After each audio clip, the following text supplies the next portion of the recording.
Hello. How is everybody doing? Are you doing well? Fine, thank you. Yes, great. Well, I'm still meeting some people.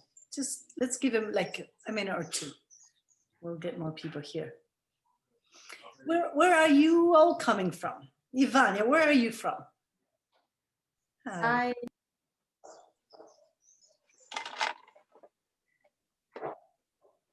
I I think you need to connect your microphone so we can hear you. Hello. Yes. Good. Hola, Naoli. I am in the USA. I'm in Northern Virginia. Okay, I remember that. Yes. Okay. Yes. Well, very good. Anybody else is from another country, not from the US? Anybody from the United Kingdom? I'm from London. From London? Good. Yeah, from the UK too. Great. And there is a little cat here, Emma Villanueva. Beautiful cat. Let's get started.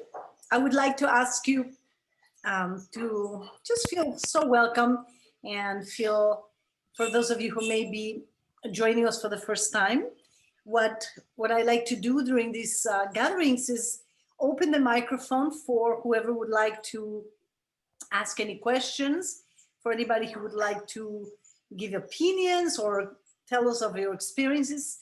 I would love also to hear some feedback about the video. So I think we'll just get started with that. If anybody would like to ask or comment, you're absolutely free to do so. I could start. Yeah. Yes. Can you hear me okay? Yes. Yeah, I always enjoy your videos. The first one of this month, I think it was about newborn baby checks, and it was interesting because I'm fairly new to this world of birth, and in some way part of me felt learning that and obviously through an online course, but wanting to have the desire to have more experience with women in those situations, and seeing that in front of me to really get to build confidence in doing the checks. But obviously I think that will build up with experience and over time. And the Rebozo ones, I just love it. I've been, playing with it and being intuitive with the exercise, and all my clients, they just, as soon as I walk into the room, at the birthing room, they say, "Can you get the Rebozo, please?" And so I really love working with it and feeling that it is an extension of my hands, and feeling the tradition and the history of all the women that have been using this, scarf to carry life, to carry their babies, to carry their anything and everything, so it's a lot of memory, and I love that. I love being, and then after the birth as well, using to carry their newborn babies while they have a rest. Mm-hmm. So yeah, I'm really looking forward to when these lockdown measures get less restrictive, to practice more with women, and so they feel a bit more confident to receiving touch and being close. Really grateful and thankful. Your videos are so good. I love listening to how you share the knowledge and your experience. Thank you. Thank you so much, Daya. Thank you so much. And today I'm going to be finishing the next video, the narration of it, which is the second part of the previous one, which will complete the exercises for releasing and relaxing the body for birth. So you'll be able to see that. And I will be throwing a little bonus, not at the same time, but a few days later, on how to use the rebozo with a newborn baby and the first weeks, but also the first months, to calm the baby and soothe the baby from colic using the rebozo. So I think that'll be fun. Two videos coming up in the next couple of weeks. Yes. Andrea, there you are. Hi. Yay. Tell everybody, Andrea, how many weeks gestation you are. Tell us a little bit how you're feeling. We are, we're 38 and a half now. Yeah. I had the pleasure of going to Naoli's, I guess it was maybe one of the last workshops live in last year, about this time last year. And it was such a fertility blossoming workshop that like 8 of us, I think 7 or 8 of us ended up pregnant in the months afterwards. So it's been really lovely. Yeah. And I'm super behind in all the videos, and I'm hoping to catch up before this baby's born. Yeah. Yes. Are you feeling some contractions and little needle pricks and yeah, getting ready? Your body Yeah. getting ready, you feel it. I mean, I get the contractions that are not painful throughout the day, and then every maybe like 4 or 5 times a day, I get some that feel like menstrual cramps. Mhm. And the head is definitely coming down, and it's doing lots of funny business. Here they call it lightning crotch, which is just these like sharp, very, very sharp sensations that don't last long, but have a very special sensation. Yes. Andrea is from Mexico, and I know her father quite well, and her sister was my son's first girlfriend. So we are related. We are related, Andrea. Yes. Very nice to see you live. Same. Yes. Hi, everybody. Mari, did you wake up especially for this? You have, yes. Yes, I did. I was just taking myself off mute. Thank you, Naoli, for accommodating us in Australia. I was just trying to see if anyone else on here is from Australia. I'm not sure, but I did wake up this morning just about 10 minutes ago, so I'm still a bit sleepy-eyed. What time is it there now? Gracias, hija. It's 8 o'clock, so it's okay. It's just Sunday morning, so I do try to Yes. sleep in as much as possible every morning. I'm sure the kids will come in here at some point and see what I'm doing. Yes. Yeah, so thank you so much for changing the hour this month and giving us a chance to join at an hour that's not the middle of the night. Maybe next month we'll try to do it so it's 9 your morning and not 8. Okay. We'll try. Yeah, we're trying for it to be in decent times in the different countries. We'll give it a try. Yeah, it's very hard, obviously, to do a time that suits everyone. But if you're able to alternate, that's really wonderful. Yes, and thank you for the comment about it, because I think it's a very good idea. Very good. I already saw a great increase in numbers in the Zooms just by changing. Yeah. Okay. Yeah. Thank you. Yeah, that's great. And Marina, how are you doing with your baby? This is a little baby I was at her birth. Hi. Hello. Oi, eu falo pouquíssimo inglês, mas eu tô aqui treinando. E o Gabi, que tá aqui do meu lado, ele traduz um pouco e aí tu pode falar um pouquinho. Hello, I'm translating her. And yeah, we are here. Translating and eating. Yeah. Kisses, beijos. Very nice. So would anybody like to share something or have one of your questions aired right now at this time? Hello, Naoli. I have another question that I couldn't make yesterday. Okay. In the video of the checking the newborn baby, how do you check out the audition? Yes, that's really good.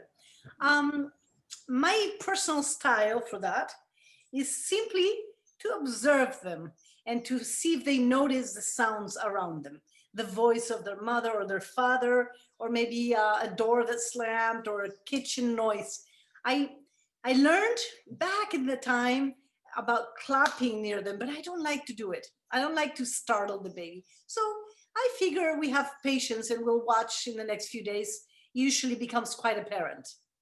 So that's my personal take on that. Yeah. Thank you. Thank you. And there was something about a bulb in the fontanelles. What does it mean that it should be taken care of? The fontanelle, when it bulges out, it's not a good sign. You know, it might be meningitis or some other situation. When the fontanelle goes down, it just means the baby requires hydration. So maybe just needs nursing or a little bit more hydration. It could happen often in a very hot day if the baby is not nursed enough, but it's just a sign. It's not a danger sign unless it's really sunken. That would be a very dehydrated baby. Yes. Thank you very much. You're welcome. Yes. Anybody else would like to comment? Something? I wanted to comment, I suppose. My name's Krista. I'm in Canada on Vancouver Island. And yeah, I haven't watched all of the videos, but I've been keeping up as I can and have been really, really enjoying them. Yeah, and I wanted to just sort of tell you something that really struck me that I'm still thinking about a lot, which was in one of the early videos when you were doing the perineal massage. And I had studied with a really fabulous midwife in the States, and she was really, really promoting like caregivers, hands off, you know, like parents catch the baby, mama catch the baby. We come from this history of caregivers always sort of taking that moment of power, and so that should be or can be or is a moment for the parents to claim the baby. And so I've sort of since that time had this idea that caregivers being in there is not right, I suppose. And with both my children, like I caught both of them, and that was really amazing.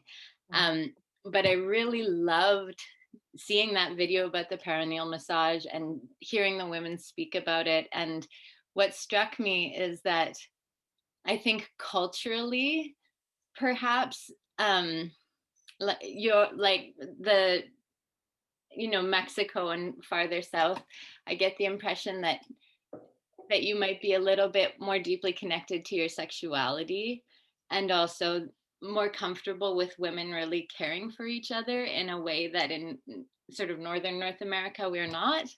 And so I just found that so beautiful to see that, you know, you would be a caregiver and you would be tending to this woman's perineum and also tending to bringing the pleasure aspect in to that super strong, often, you know, very intense or painful time, and that could be such a beautiful interaction. And it could also welcome back like the sensuality and the sexuality that is fundamentally part of birth as well. Yeah, so I just, it really gave me a lot to think about, and I've spent a lot of time wondering about it, and I really appreciated the way that you shared that. And I think it just must be such a beautiful thing for a woman to be taken care of that way by another woman. That's a very good point you're bringing, Krista.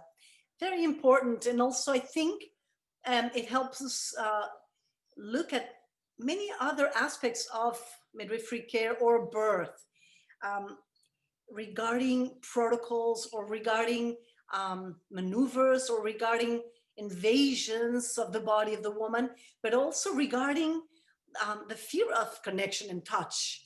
So what I would like to say, first of all, is that when I am attending a woman's birth, I will ask her, do you want me to touch you? And then when I touch her, I say, does this feel good? And if, you know, if it feels good, let me know. And it's almost all of them who say, please, yes, yes, yes.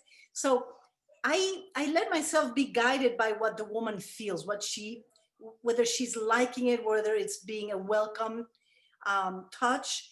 And what surprises me is that most women feel really good about it. And I think to counter perhaps the point of that signifying that we're taking that power away from the woman, I never even thought of it that way, because the actual catching of the baby, I always let the woman and the partner be the ones who catch. You know, the head is out, and sometimes I'll just keep my hand for the shoulder, not to come out tearing the perineum, but the actual oozing out of the baby and the catching. I also agree that that's the woman to do, and that's her partner, you know, together to feel that pleasure to do that. Not only because it's beautiful and powerful, but I think also the memory of in one's hand, in one's body, and the baby's head and the baby's body, that first contact is so ingrained. It's like you leave a mark. It's like, what would you call it? An imprint? Yeah, it's like an etching, a cellular etching that remains in the body. In the body has memory. So I think, it's beautiful. A midwife can be catching, but they're not our babies. And the connection between the mother and the baby and the father and the baby, I think it's really what counts the most for the baby and for the Right. mother and father or mother. And so I think it has to do with pleasure, with, does it feel good? Does it give the woman a sensation of like confidence to keep pushing and knowing that she's not just going to like explode and tear? Right. Yeah, it's like a personal journey. I really appreciate you bringing it up, because I think a lot of people, I knew that by making this video, it would bring polemic, because in the world of natural birth, there are people who are very rigid about hands off, don't touch, don't do the less you do, the better, the more the autonomous the woman is, the better. And I'm a woman who, the midwives I chose for my births, they had to be midwives who wouldn't be telling me what to do. It's like, I couldn't have had a midwife telling me what to do in my own birth. And I don't tell women what to do, because I feel that to discover one's own body and one's own sexuality and one's own exuberance by one's own self has a value, a really beautiful value. I remember discovering masturbation by myself. It's like, oh, the first time I had an orgasm, it was like, wow. And I treasure that it was by myself, by my own means, that it wasn't somebody teaching me something about my capacity to feel pleasure. And I think I remember that always. So it is beautiful to bring that up, because it really doesn't have to do with stealing the power of the woman or even of invading her. It's like, I don't know how many of you who attend births have felt this, but many times when I am at a birth, even if I'm just silently observing, and once in a while our eyes meet, or just, I feel like I'm breathing in the same way as the woman, and we're connected, it dawns to me that it's kind of like being lovers. You're in such an intimate bubble. You're sharing pheromones, you're sharing the theta waves and the juiciness of the moment. The oxytocin is contagious. It feels like a lover's atmosphere. So I think this is really something that touching a woman's vagina with love and care and subtleness is not doesn't feel like a foreign thing, like a foreign act. And if it is a woman who's very shy, you wouldn't go straight there. You warm up to it. You look in the face like a lover. And I must say something else. As a younger midwife, there was one thing I was wishing I would never had to do, which was to have to do a manual removal of the placenta. That was like my thing. Oh, I hope I never have to do that. And of course, one day I had to. And when that moment came, when the woman was just bleeding, and I tried to do a gentle traction of the placenta, and the cord came off because it was attached to the membranes. It was like, okay, now I have to do that thing I never wanted to do. This thing happened to me that was so vivid, I can still feel it in my body, which was, I felt all of a sudden this, like the wings, out of my scapulas, there came wings of women, like wings, but it was like women, old ancient women, silent. They spoke nothing, they just watched. And all of them were watching and saying, like, I even get goosebumps. It's like, you go. And I remember feeling so completely accompanied. It's like we are doing this. And I remember one part of my brain was noticing that I was speaking to the woman. I was talking to the woman, but I wasn't aware of what I was saying. I was just speaking as my hand was moving in, and I was looking to her in the eye and talking. And I did this, and I did this intervention. And after it was over, I was thinking, wow. And the days after, what was I saying to this woman? And I remember the words. And what words I was saying were words of love. I was telling her how beautiful you are. You're just beautiful. Love words. The way a lover would talk to a female or a male lover if you're going to penetrate that person. And that to me was quite shocking and surprising and beautiful, that in order to do a maneuver that was so invasive, I had to go through the channel of love and eroticism, passion, because I was saying all these things. And I remember her looking at me the way a lover looks at you when you're like, okay, I'm going to let you do that to me. And just like, I'm surrendering and opening. It was quite amazing. Quite amazing. And it's related to the yoni massage. It's related to it. Thank you for telling us that story. Yeah.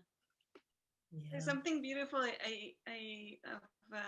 acknowledging, no, as a midwife, that you're going into that space of intimacy between the couple and also with the partner. No, I feel like it's like thanking them for letting you also be so close to their partner, and because it's I don't know now where I read it at some point, but just the like one perspective of men seeing like male doctors enter that space that has been this private space between this couple without any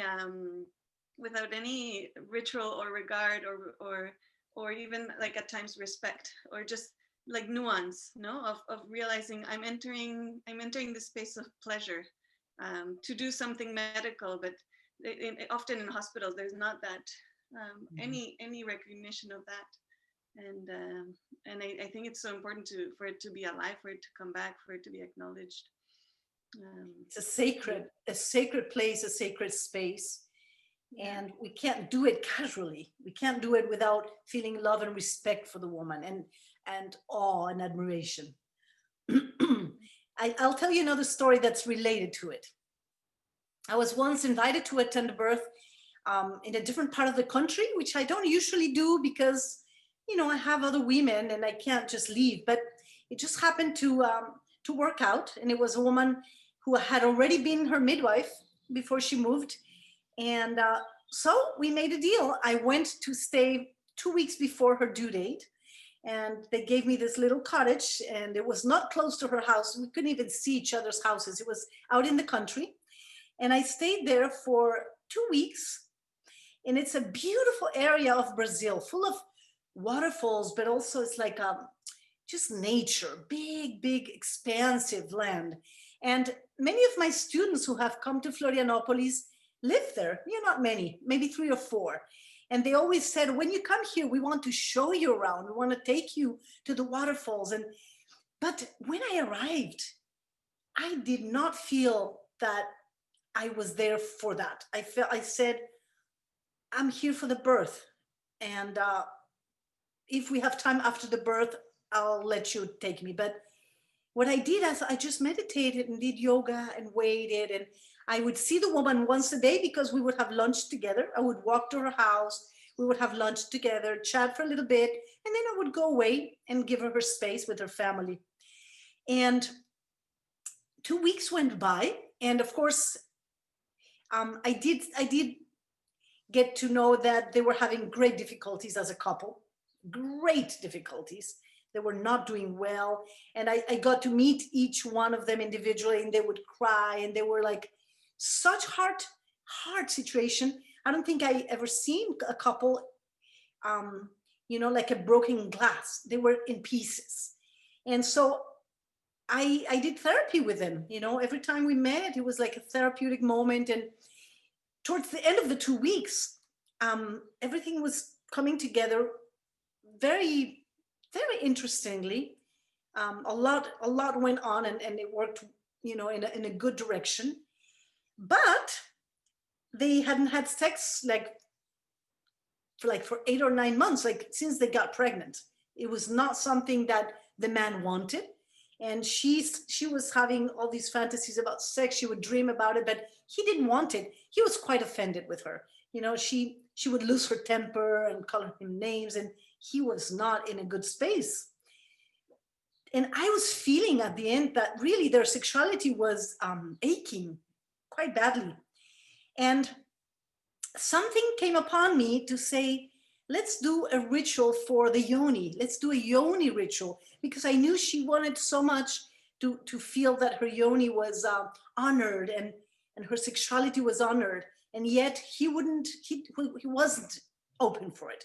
So they agreed, let's do a yoni ritual. And she said, I want to do that in your cottage. I said, fine, you know, just bring some sheets and bring whatever you want, flowers, whatever elements you want for this ritual. So they came over and we made a bed, we made a beautiful bed with flowers, and we just set it down, and she lay down on the bed, and I had this oil. So I said, okay, now we're going to massage. I was improvising. Okay, this is complete improvisation. There's no protocol or no book guiding this. It was like, okay, let's do this. I started caressing her yoni with a lot of reverence, and her partner was on the side kind of looking at me like, ooh, because it was in a very sensuous, honorable way. And so I was massaging, and then I said to him, join me, let's do this together. And he, you know, started caressing and massaging together. And the woman started breathing quite deeply, you know. As you may imagine, she was like really appreciating the massage and the loving care. And then she started saying to him, oh, kiss me, kiss me.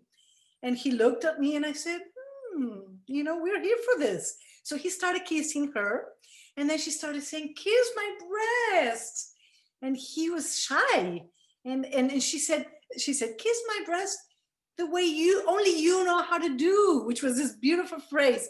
And he was still shy. And I said, oh, I think you should kiss her breast the way only you know how to do, you know, with a little humor, like, you know, like, go ahead. So he started doing that, kissing her breast, and she was just, oh. And then, you know, I kept massaging her yoni, and she said, oh, I'm having a contraction. And then after a little while, she had another one. By the time she had 3, I said, well, do you want me to touch you inside? Oh, because I was massaging inside. I was massaging inside as well. And I went to feel, and she was 3 centimeters dilated. And I stayed touching, and then she had another contraction and opened to 4. And they were kissing. And I said, I think somebody should bring the birth, you know, the birth things, because they were all in her house. The house was ready for the birth, you know, everything set in its place, everything organized. And I said, well, do you want to go? Should I go? And she wouldn't let go of him. She was like kissing him like, oh. I said, okay, I'm going to get the things. It took me 15 minutes to drive to the house. I grabbed everything really fast. I drove back. When I went back inside the house, the cottage, she was on her knees going, wah! She was like, wah! Really wild. And I run in there. I put my hand between her legs, and the head was coming out. I barely made it to catch the baby. It was like, and I remember she saying, is the baby coming? And I said, the baby is coming. And I remember the father thinking, oh, the baby is going to come, right? Eventually. And all of a sudden the baby was on the bed. So it was a very interesting experience, very beautiful, a completely tantric birth. And of course, after that, we talked, and I was very curious. I said, well, what happened in those 15 minutes that I wasn't gone, you know, that I was gone? And so they told me that they had intercourse. You know, he went inside of her, he ejaculated inside of her. They had this wild sex for 15 minutes when I was gone. And so I find it really beautiful, because it was a very dysfunctional situation, very dysfunctional in all levels, including and especially the sexual level. And it just, puff, it opened up just the way, you know, the waters break, just opened up the channels. And it had to do with touching, you know, having the courage to touch a woman's yoni and to honor it, and to not feel the shyness of, oh, that's her body, that's her intimacy, that's trespassing boundaries. But of course, you're not going to do that with everybody or anybody. It's a very special circumstance.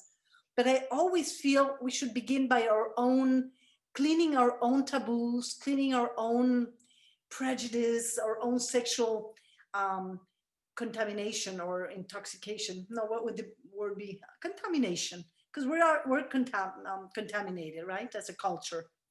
So if we can clean that and just act freely, act naturally, act like it's a natural part of the body, because it is such a natural part of our bodies, and so essential for making babies, both conceiving and letting them out.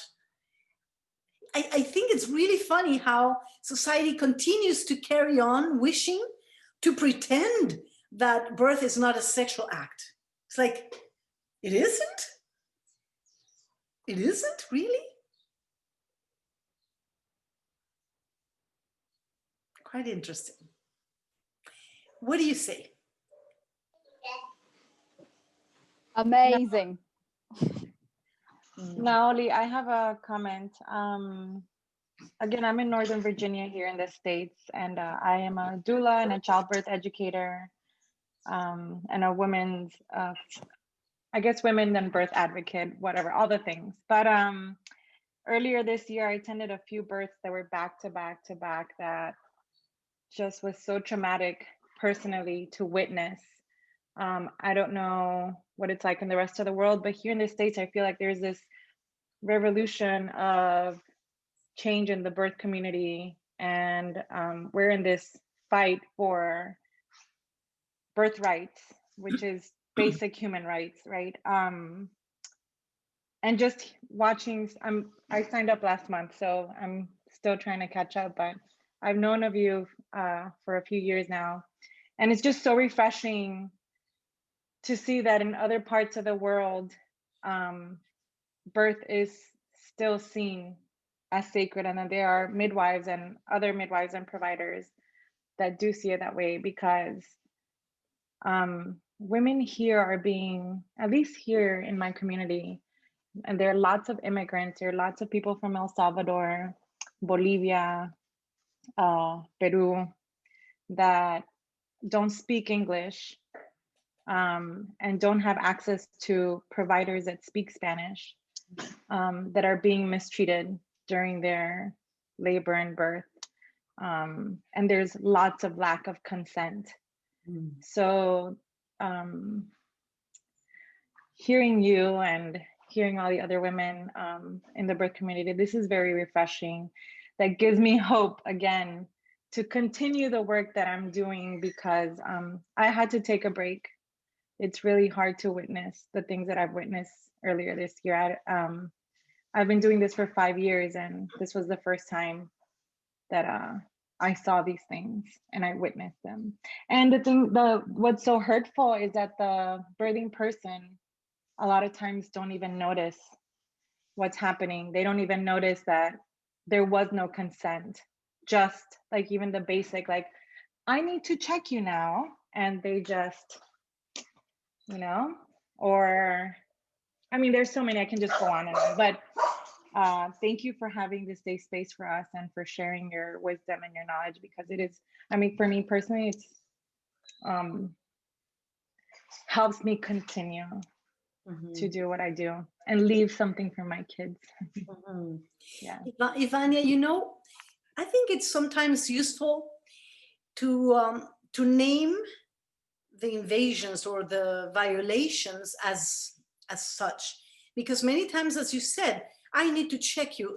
It sounds like the person is asking for permission, but they're not.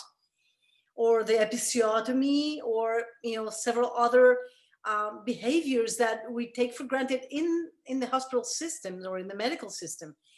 And I think that unless we bring that to the consciousness of people who will continue to be taken care of by more conventional, more mainstream birth workers, they may not realize it was violation until after, and sometimes not consciously, but just by becoming depressed, by crying inconsolably without knowing why, by feeling raped.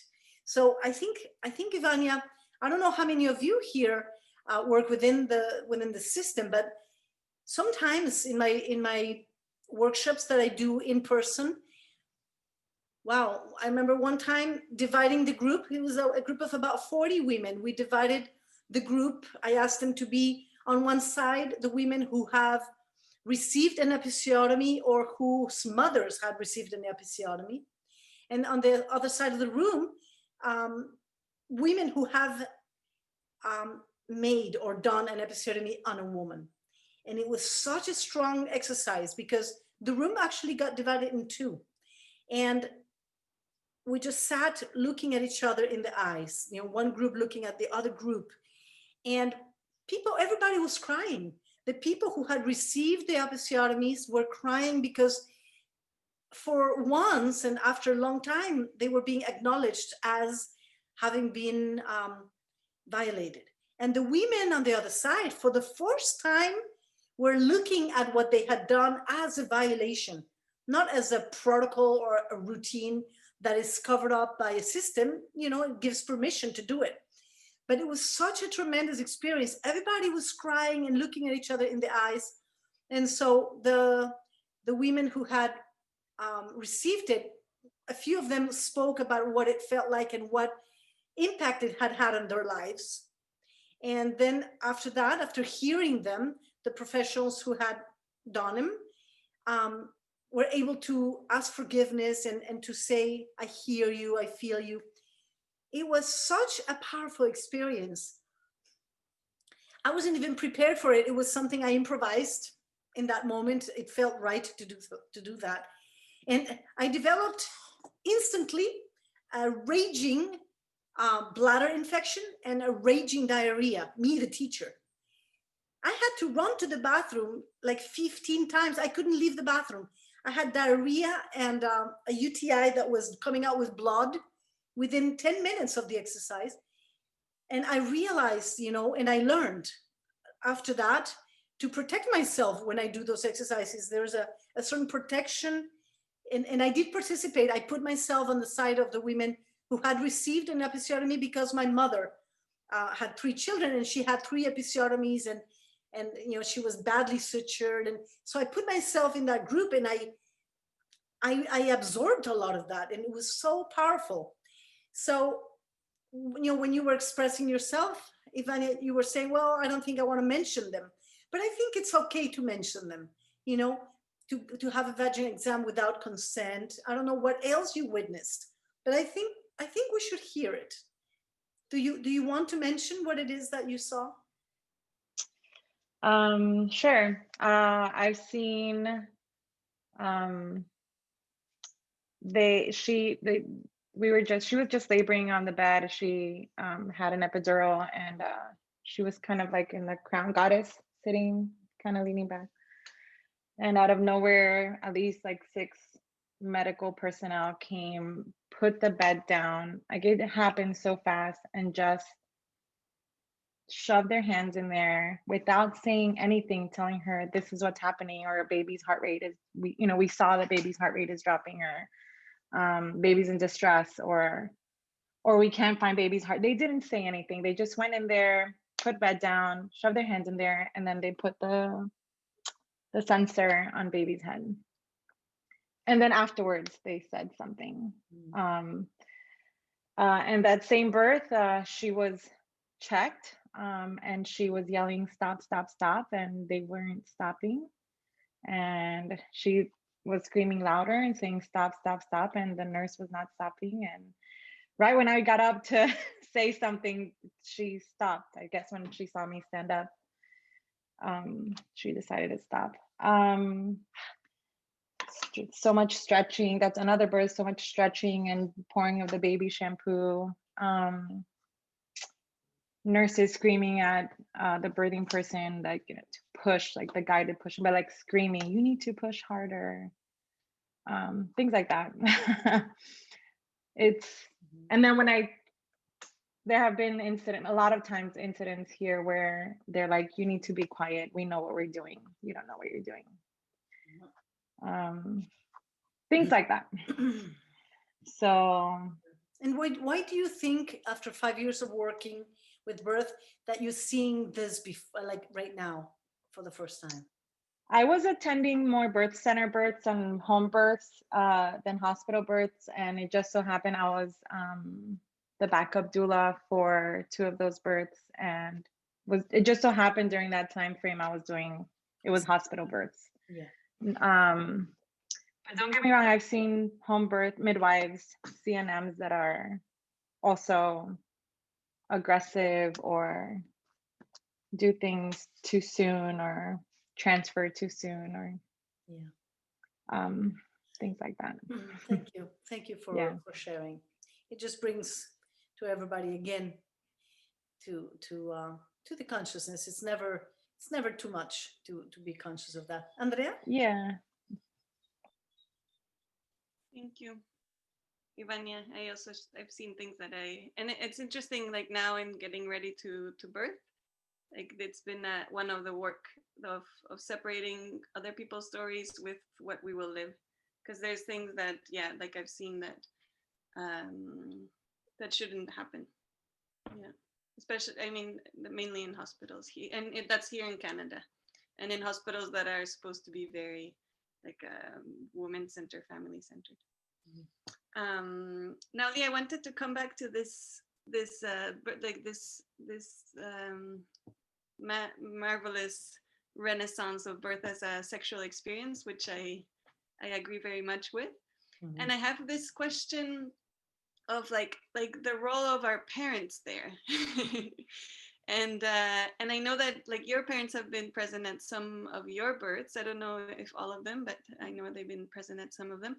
And I have this question right now, like my mother's place in our birth, and sometimes I think like I wouldn't invite her to watch, like to be there in the room when I'm having sex and making love with my husband. So then that brings me, like maybe she shouldn't be at the birth, but then also traditionally, like our mothers have been there to support us, and we've been surrounded by women. So I'm a little bit torn about this, and I'm curious just to hear, like I have also been to, I think most of the births where the mother has been, things have gotten kind of stuck. So I haven't been at a birth where the presence of the birthing woman's mother there has been like that positive. And so I'm curious just to hear your thoughts and experiences and stories maybe. It's a really good question. I think it has to do a lot with your relationship with your parent, and also the the mother or the father's relationship towards sexuality as well. I happen to have had mother and father who were quite open, not in a crude way, or not in an invasive way, or like a way of being too casual about it. No, but just to give you an idea, when I was 10 years old, my father knocked on our bedroom. My sister and I shared a bedroom. I was 10, my sister was 11 and a half. And he knocked on the door on a Sunday morning. He said, come, we have something beautiful to share with you. And so we went to my parents' room. We climbed on the bed with them, and there was my brother who was 15 years old. And I remember my father saying, your brother Martin made love for the first time. He's going to tell us about it. So we had this beautiful little moment in which my brother started explaining how he and the girl were caressing each other and kissing, and one thing led to another, and they made love. I don't remember any details about the actual, genital part of it. It didn't happen. It wasn't even necessary. But what was marking to me was that sex was to be celebrated, and it was something we could share as a family, as a beautiful thing. And of course, I invited my parents to my births, and they were there with that exultant, beautiful, celebratory energy of receiving a child and seeing me, naked with my legs open, and one of the things my father said, days after seeing me give birth was, that he was quite in awe that Naoli, I'm usually a very open, expressive person, sort of a, you know, not shy, just open and expressive. And in my births, I went with the energy inward, like I was birthing inside of myself. And that to him was beautiful to see in his daughter. To him, it was like a discovery of his daughter, another facet, another part of who I was. And he was in awe. And I remember when I gave birth to my last daughter, my third daughter, he was taking video. And I don't remember seeing the video. I remember seeing the tears rolling down his cheeks from how moved he felt. So I think it really depends on your relationship with your mother in this case. And perhaps it might be lovely to have a conversation with her about her sexuality, about, you know, how she discovered herself as a sexual being. Just talk about her sexuality. And if she's able to open up and to be, you know, in a way that you can appreciate her as an open person, you might just feel very, very connected. And maybe that conversation will lead to your feeling of how you might give birth, you know, what it means for you to be open in that way in front of her. It would certainly be a very fruitful conversation. Yeah. There's so many layers, no? It's, and because one of the layers is that she's a doctor too, and she's never seen a home birth, and she has all her training that tells her all these things that need to be done, and so there's a part of me that's also, it's like wary of her fears, you know, interfering and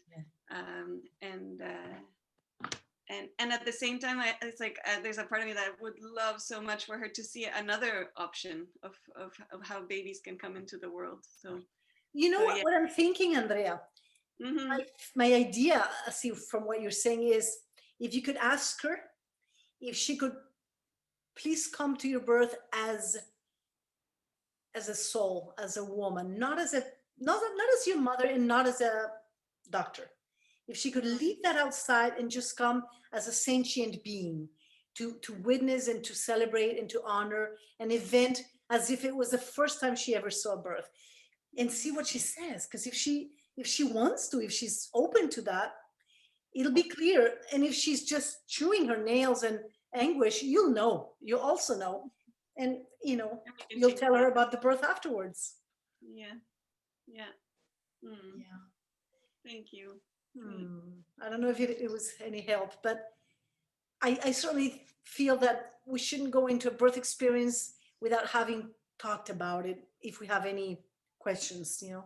And those conversations are beautiful, because even if at the end you both agree that it's not really the best for her to be present, already the conversation will have uncovered layers of things that will bring you closer as women, you know. And I think we're going through that like we're really helping each other grow and expand our, I think I'm challenging a lot of what she has taken for granted as life, as her own experience, and she's quite open about it, and she also challenges me, because then she also like it makes me notice those parts of me that are very decided and like kind of locked into one idea in order to protect it, and so I'm also like having to soften to receive also like who she is and all her background and all her wisdom. It's a very interesting space. And this is her first grandchild, right? Yeah. Yeah. It's a beautiful opportunity. I have to say that I do love when mothers are at births. Sometimes they're a little bit of a challenge, but if you work with them prenatally, they tend to be just beautiful during the birth. And it's such a healing and such a, like a rebirth for them as well. I mean, I would never do it for them, because some women come to me and say, oh, I want to give my mother that gift. Sometimes I say, you know, if that might block you, it's not a gift to give. You know, you can show them the video, or you can tell them about it. But when it seems like the mother is really going to drink the blessings of that experience is really beautiful.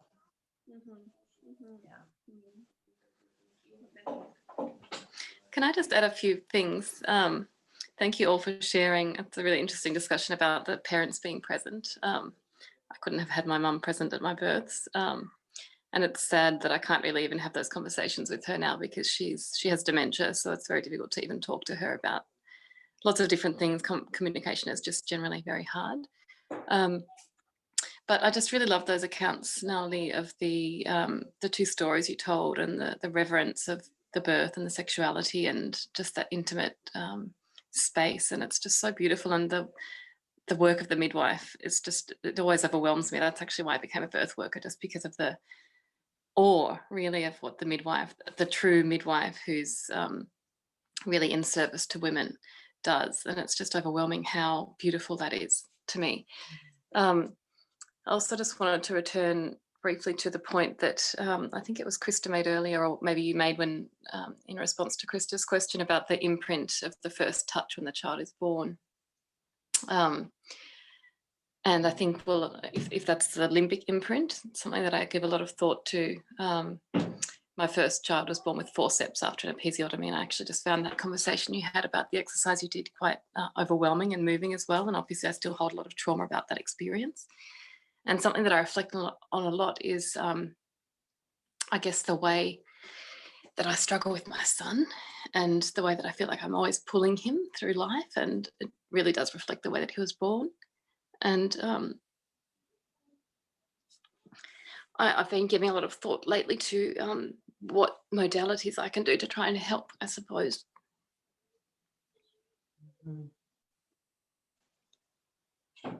Process that experience and that grief.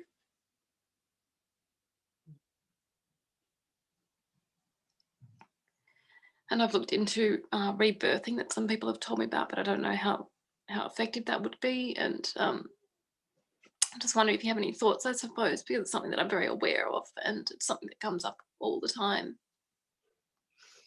I have some thoughts because I've had some very interesting experiences with a therapy called Theta healing. You perhaps have heard about it. Theta healing or Theta healing. I will write it down here. It's a kind of therapy that is done energetically. Let me Theta healing, and you can look it up. But I could absolutely recommend you a friend of mine who's a very good Theta healing therapist, and you can work via Zoom, and it's so powerful. You work with the superior being of the person, so you can work with your own, you can work with your child's, and you modify root situations. I won't even try to sum it up because I would prefer for my friend to tell you about it.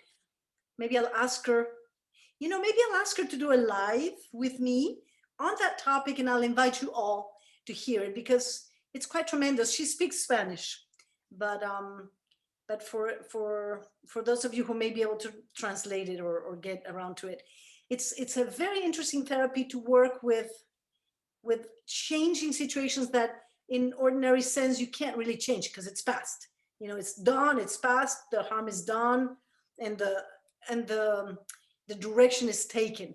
But you can actually go back and rework it and bring it into a different kind of light. So I will recommend you. I will even write down, because I won't promise to do it on internet because I mean on Facebook, because sometimes I don't have as much time to do that. But I will write down here her WhatsApp number, okay? Mm-hmm. It's very good. And it's something you can do over the internet. It's 52 for Mexico, 228-177-5119. I'm saying this because later the Zoom is going to be recorded for other people. It's +52 for Mexico, 228-177-5119. Sending it here. And so maybe you want to get in touch with her, Mari, and ask her if there is something she can think of for that. And she will say, of course. try it out. You don't lose anything. I have worked with her in different moments of my life when my mother was dying and I wasn't able to go to Mexico because I have refugee status in Brazil. And Brazil did not give me permission to go back to Mexico when she was dying. And that was a very hard thing. And I didn't get to say goodbye to my mother. And I was able to work on incredible levels with the Theta healing, and quite tremendous in other situations. And if I think of more, yeah, I'll let you know if I think of more, which I'm sure there are other things that can be done as well. Thank you. I appreciate that. I didn't expect that outpouring, but there you go. Also, just regarding the rebozos, the recent videos of the rebozos that are so beautiful, and the closing ceremony. I know you did a video on the Mexican postpartum closing ceremony some time ago, and watching the most recent video of the Encajando y Soltando, I think it was called, with the rebozo. I guess I was wondering, that's part of what you would do in the closing ceremony, those that same, I suppose, process or those same techniques with the rebozo. I've been offering the closing ceremony here to clients in I suppose, a modified, briefer version of just a couple of hours, and I would really love to offer the full version of 4+ hours, like you suggest. I guess I'm wondering how, maybe this question is for the other people on the call, if they've found that the women in their communities outside of Mexico or elsewhere to be receptive to the very long or the full ceremony, if that's something that they have been receptive to and have enjoyed. Ekaterina? Hello, I'm calling from France. Naoli, thank you. I've been watching for 2 months. I'm so inspired, and I just wanted to share about. I just did my full, maybe second or third full version of the rebozo, but this Thursday with a mother who lost her baby at 5 months. The baby passed in her belly, and she contacted me and wanted me to explain what it is, and I kind of guided and offered options, and she said, okay, I think this is really what I need, and it was so powerful. And clearly France is so far away from sensitivity of Mexican sensitivity, and even this particular mother may be even far from a deeper spirituality, but it was so touching and it was so healing. And especially I did my version of the Temazcal, I did it in a tent actually, and in the middle of the room, and it works quite well in a tent. And I was with her, pouring the water with all the herbs, and she went through many different stages, and silence and crying and talking, and the other doula who was with me was outside of the tent with a tambour, with a drum and singing, just playing, and it was such a powerful experience. I let her pour the last one herself, and then offered her the herbs that we used to honor. Normally I keep to honor them. I don't just throw them in the garbage. I put them next to a tree and I thank them. And I said, would you like to keep those? And this was meaningful for her also, because there's so little we can keep from a baby that's born so early. And she said at the end that she relived the whole birth. And you could tell, I mean, this was really, really painful. And then the sweating part, and I was even scared because it was 5 weeks after the birth of the baby. And just when she was coming, it was her first, how do you say in English, her period just came back. It was even extra more symbolic and powerful moment. And then her eyes was so open like this. I was afraid she will faint after she came out of the tent, and we wrapped her. And I was like, oh my God, did we go too far maybe? But then after that, and after the closing with discussion, emerged, it was a different face completely. Even she had traveled through lifetimes, and I'm really confident that it was extremely healing, even though completely out of context to her. She has never done anything like this, and the other times I've offered it also to for happy birth, also to people really out of context. It's been always really beautiful, and the mother who's felt much more felt like a queen, and receiving this kind of care. So don't be afraid. I don't. Who will look for it? Is somebody who needs it for sure. And I thank you, Naoli, so much. I'm so inspired. My daughter, of course, woke up because I'm far from her aura, but she she loves the whole relaxation technique, and she asked me for it, so we do it. Her and her brother, with all the. Because I test everything. I test on my husband and I test on the children. All the things learning from you, and the whole family loves it. I'm very, very inspired, and just feel like gratitude, huge gratitude. Thank you. It warms my heart very much to hear that it really doesn't need to be a woman from the culture.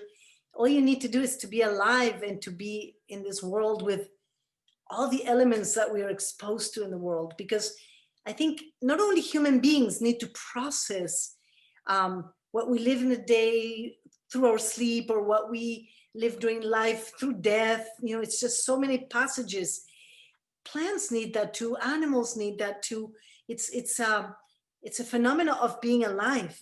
And the closing ritual, it allows you to travel through processes and assimilate and transmute in a cocoon. It's almost like going into a time chamber, and you can do so much work in there through that process that involves so many elements that only the woman will know what it means to her. That's why it's so valuable for us to talk to her afterwards, and for her to share what she went through, because otherwise we will never know.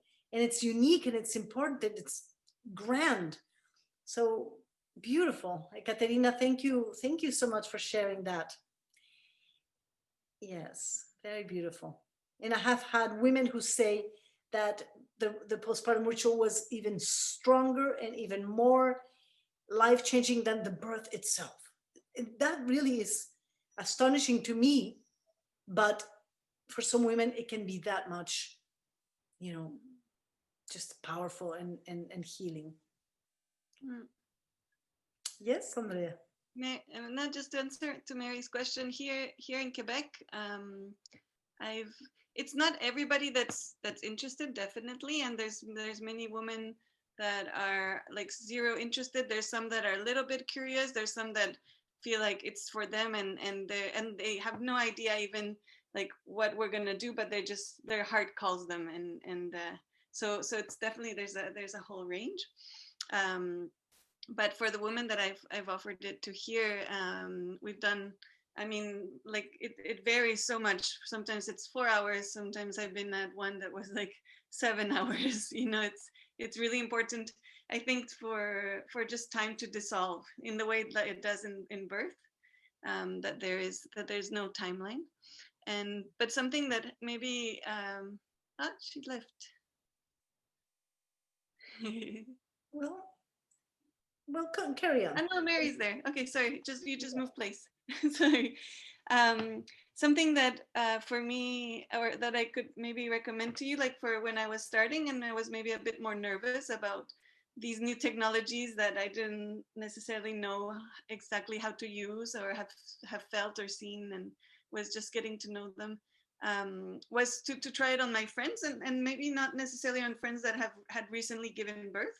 So women, like a friend that was going through a breakup, somebody who just was her birthday and she wanted un apapacho, like just to be celebrated, and then also offering to friends who had given birth, and giving it to people who you feel comfortable, who will tell you, oh, that doesn't feel good, or like that can give you feedback very, very easily, and that you don't also feel the pressure of offering, like I don't know, like the way it happens now in this capitalistic parts of the world, where it becomes a service rather than something we give, because traditionally it's something that was given between family members and between friends, no?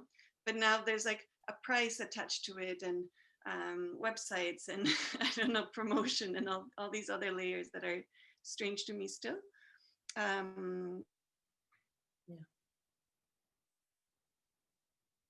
And feel also, and sometimes it's really nice to invite like another person. I've learned so much by giving baths, these like postpartum baths with another person, and watching how they do it and how they manage situations, or the words that come out of their mouths, or the songs that they sing. It's so beautiful. It's like magical. It's like being at a birth, you know, like Naoli says. So yeah, if you can find somebody else that either knows how to do it, or you can teach them, and then you can make a team. It's very powerful to hold that space and to be a three instead of just two. And Mari, there is something else I was thinking.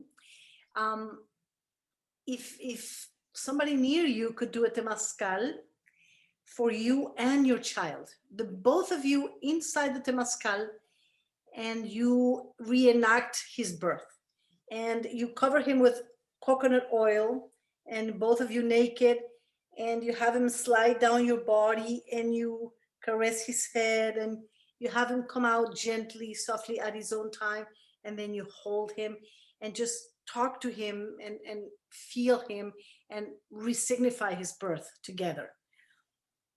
I have done that for women who have had cesareans, who felt like, you know, it was also like a creative invention of mine to go back to her house, you know, a week later, and put everything exactly the way it was at the birth from before we went to the hospital, and to continue the birth just the way it would have been, and to have the baby naked with coconut oil. And sometimes we keep the placenta. I put the placenta in hot water so it's warm, and after the birth I put the placenta and the baby and the placenta together.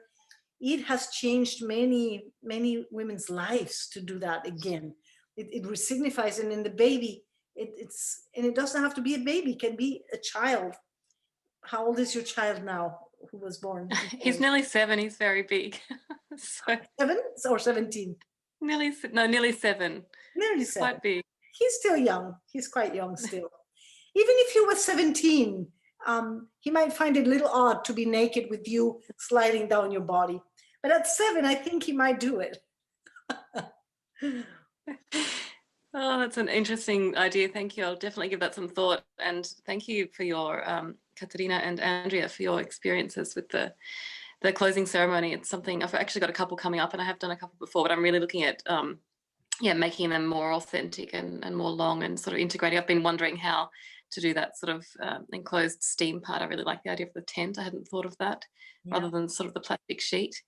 So I'll give that some more thought, and I do look forward to trying it again. Yeah. Sometimes you can buy the one-person tent.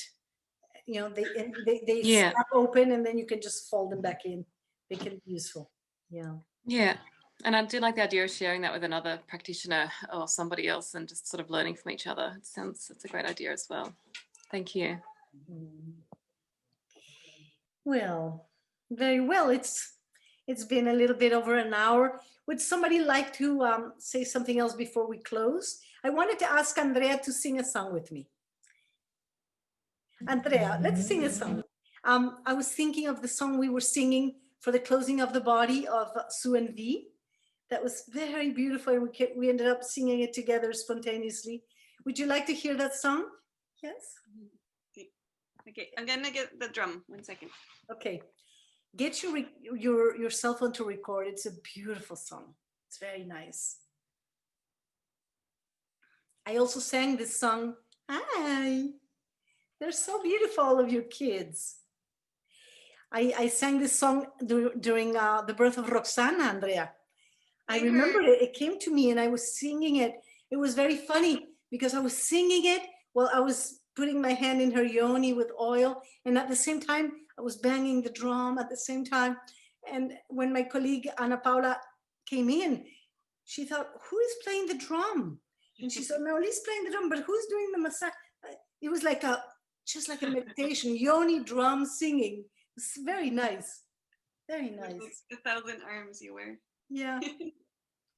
And this is a song I first heard at the Sundance in Mexico, where my partner was dancing, and it was sung to as they were presenting a new child to the community, a new little baby that had been born, and they were planting his feet on the sand so that he would know that he had always had a place in that circle, and it touched me so much, and it stayed with me since. So it goes like this. Shamani, shamani, shamani li, shamani, shamani, shamani lu, shamani, shamani, shamani li, shamani, shamani, shamani lu, cuida de las niñas y las mujeres, de las ancianas y a mis hermanas, cuida de los niños y de los hombres, de los ancianos y a mis hermanos. Shamani, shamani, shamani, shamani, shamani, shamani, shamani, shamani, shamani, shamani, shamani, women and children, take care of them, bless the hearts of elders and of the men, women and children, take care of them, bless the hearts of elders and of the men. Shamani, shamani, shamani, shamani, shamani, shamani, shamani, shamani, shamani, shamani, shamani. Bravo. Gracias, Andrea. Good night, everybody. We will see each other soon.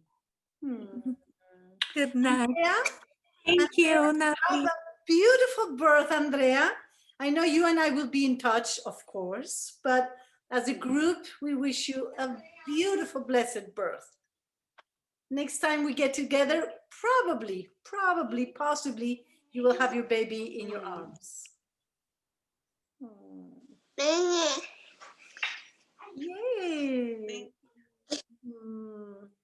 Thank you so much. Good night, everybody. Thank you so much, everybody. Have a good night. Bye-bye.